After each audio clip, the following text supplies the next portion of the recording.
Sportswriters from sea to shining sea scramble to explain how the Dodgers can lose the offseason, yet still lead the NL West. The Clippers tell Phoenix hands off their coach, and the Chargers get all misty-eyed watching their top draft pick run around. So proud. Good morning, I'm James. This is your daily dose of sports and snark for the greatest sports city in the world, Los Angeles. This is the faithful Angelenos Morning Report. So it is May 15th, 2023. We added a new subscriber to the Angelino familia yesterday, which means the week is already off to a good start. Thank you for getting in on the ground floor. If you like being in the know about LA sports, clickety-clack the like button. Clickety-clack the subscribe button. There's a notification bell. Hit that. It'll let you know when we drop new content. Sharing is caring. Let people know we exist. And by all means, comment. Try to get back to every last one of you guys. At least I do my best. Now, before we go through the news and notes of the day, we'll look at the scoreboard. Dodgers 4, San Diego nothing. Sweep over at Chavez Ravine. Tony Gonsolin pitches 5 innings of 2-hit ball. Mookie Betts homered, drove in a couple of runs. You know, the Padres spent over $250 million only to get swept by this team, which now, by the way, has the best record in the National League. The Dodgers lead the West by 3 games and 7 over San Diego. So let's give a golf clap over to the front office down south, who remain the poop-talkingest, win-nothingest city in the United States. Well done. $250 million that you may as well light up. Just put a bunch of singles in a pile and set it on fire like Heath Ledger in The Dark Knight. Galaxy 2, San Jose 1. LA crawls out of last place in the Western Conference with a Dejan Joveljic goal in stoppage time. There is a rapid recap of that match on the LA Galaxy playlist. Meanwhile, today, Minnesota is at the Dodgers at 7 o'clock. Noah Syndergaard is 1-3 with a 6.12 ERA. Pablo Lopez is 2-2 with a 3.17 ERA. Now, you may recall Syndergaard had a blister on his finger that opened during his last start in Milwaukee. He tested his hand in a bullpen session Saturday. Robert said it came out okay. What do you say we talk a little more about the Dodgers? Because we realize the Lakers are in hot pursuit of their 18th NBA title, but you can't look away from what's going on with the boys in blue. If Andrew Friedman sometimes at the middle of the night decides to, lock the doors to his office, opens up the window to a panoramic view of the twinkling lights of the LA basin and screams, "I told you so," would you really blame him? Would you? I mean, everybody in the press was belly aching about LA losing the offseason. Trey Turner, Justin Turner, Cody Bellinger, Andrew Heaney, poof, gonzo. And meanwhile, down south, the Padres are this unstoppable force, right? Oh, really? Then why is Manny Machado hitting .217 versus LA this year? You broke up your entire farm system down south to land Juan Soto, who is hitting .200 versus the Dodgers. Xander Bogaerts, they wanted a new shortstop so bad, they gave this guy $300 million to keep him in those uniforms until he is eligible for Social Security, for Pete's sakes, and he's hitting .227 versus LA. Now, meanwhile, over this weekend, Dave Roberts allegedly told the team to go for the jugular. They did. The Dodgers started off the season muddling around a little bit at 10-11. Since then, they have gone 16-4. Now, how did this happen? How? Ken Rosenthal, the guy who wears the bow tie on Fox Baseball's coverage, wrote this morning in The Athletic that he can't define it or quantify it.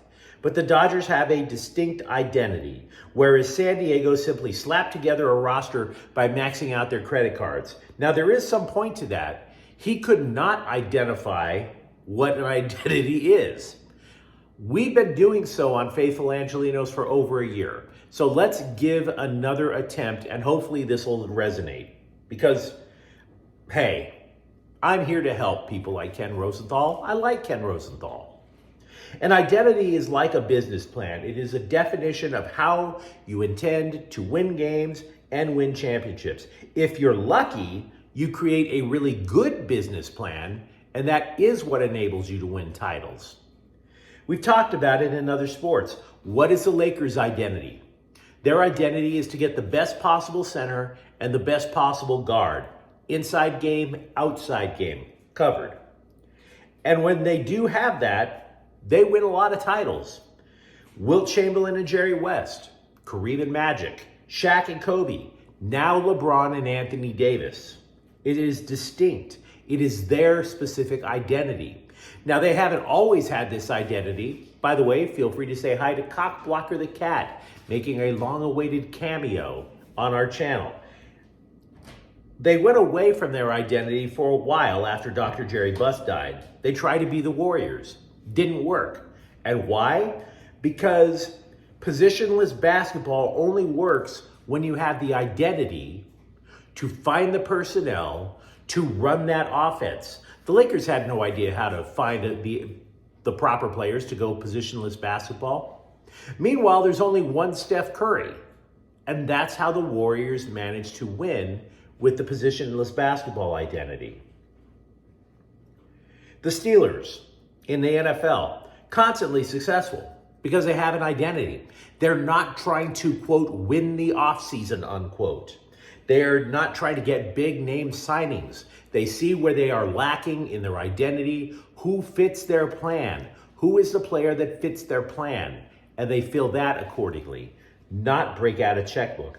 Look, I'm an LA Galaxy fan, have been for a long time. The current versions of the LA Galaxy under the leadership of Chris Klein do not have an identity. We've talked about that over the course of the year. I have to begrudgingly admit, LAFC has an identity. It's how that they can lose certain players over certain off seasons and just plug in new ones. Dennis Bwanga came out of nowhere this year. Why? Because he fits the LAFC identity, whereas the Galaxy don't have one. The Dodgers have a distinct identity. They locate the players who are most likely to succeed in their system. It is not always break out the checkbook, although they will do it for a Mookie Betts, and they damn sure are going to do it for a Shohei Ohtani. For the record, the Dodgers and Padres will not meet again until after the trade deadline. I'm guessing both teams will look a little different by then. Marianne Tombaugh, Clayton Kershaw's mother, died Saturday. We do not know the cause of death.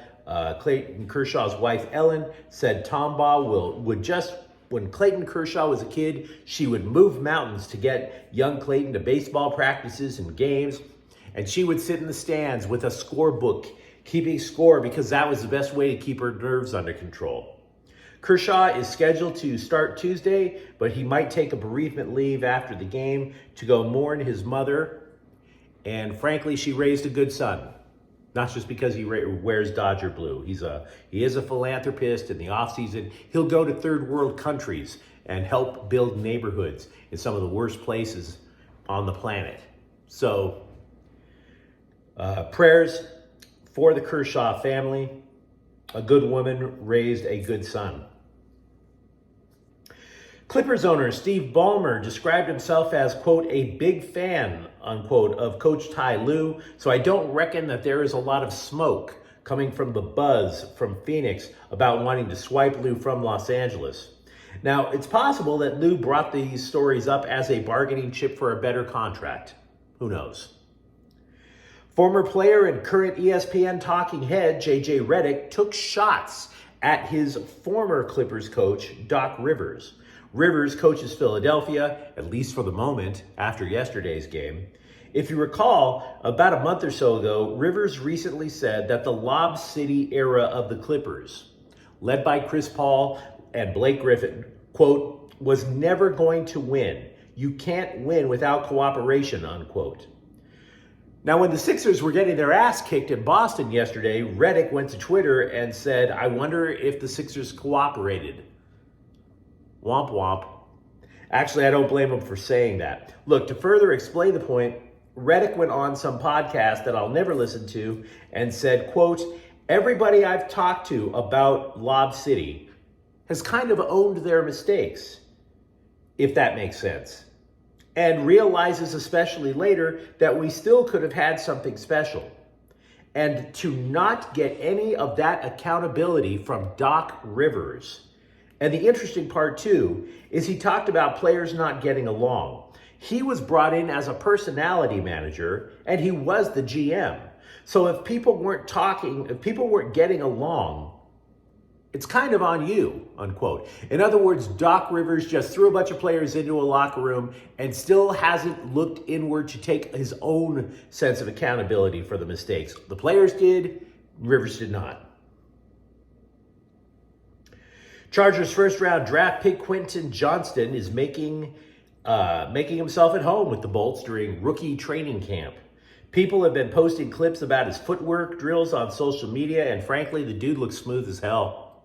No doubt. Now, keep in mind, it is true that quarterback Justin Herbert is not part of the rookie camp. So he hasn't thrown footballs to Johnston yet. Johnston's college teammate, though, quarterback Max Duggan, was taken by the Chargers, is in the rookie training camp. So a benefit to both Duggan and Johnston, they have a sense of familiarity with each other. Johnson describes being a Charger so far as if he were still in Fort Worth playing for TCU. So at least he's getting acclimated. Here is something I did not know. According to the LA Times, the LA Galaxy have among the league's highest payrolls at $23 million. Take a moment and imagine what would happen if that money was spent wisely. Goodness. Meanwhile, for both LAFC and the Galaxy, who doesn't love El Tráfico, the Galaxy and LAFC, they'll have a bonus version of it on a Tuesday night next week, May 23rd, over at BMO Stadium. Here's the thing, tough schedule for both clubs coming up. The rivalry match, El Tráfico, the derby, comes at the end of a stretch of 3 matches in 7 days. So the question, obviously, for both teams is, who will handle the exhaustion better? USC lost a safety to the transfer portal. Britton Allen decided to attend Utah next year. He's 6 foot, 180 pounds, a former 3-star recruit. But if you're scratching your head about the guy, wondering where the hell was he, I've never heard of him. He hasn't played in the last 2 years due to a variety of injuries. Yes, I am aware that a former Rams quarterback won the XFL championship game over the weekend. The only thing that's surprising to me is not that Luis Perez could win an XFL championship. It's that he didn't get a shot of at least passing once for the Rams. Consider how lousy the offense looked under John Wolford and Bryce Perkins. How much more of a drop-off could it possibly have been with an XFL guy? The Sparks have waived Crystal Bradford and Rashawn DeGray. The latter had played for 6 WNBA teams. I don't watch WNBA. I couldn't tell you a damn thing about them. The Sparks open the regular season on Friday. But let me know what you think in the comments thread. We talked an awful lot about Dodger baseball today. Or for that matter, what about the Clippers? Not just with the Lob City era, but do you think they keep their current coach? And if you enjoyed talking with sports with me this morning, don't forget to subscribe to Faithful Angelenos. We're talking LA sports every single day here. Thank you for watching. I'm James. We'll be back tomorrow. Faithful Angelenos is a Can Corta El Queso production. Take care.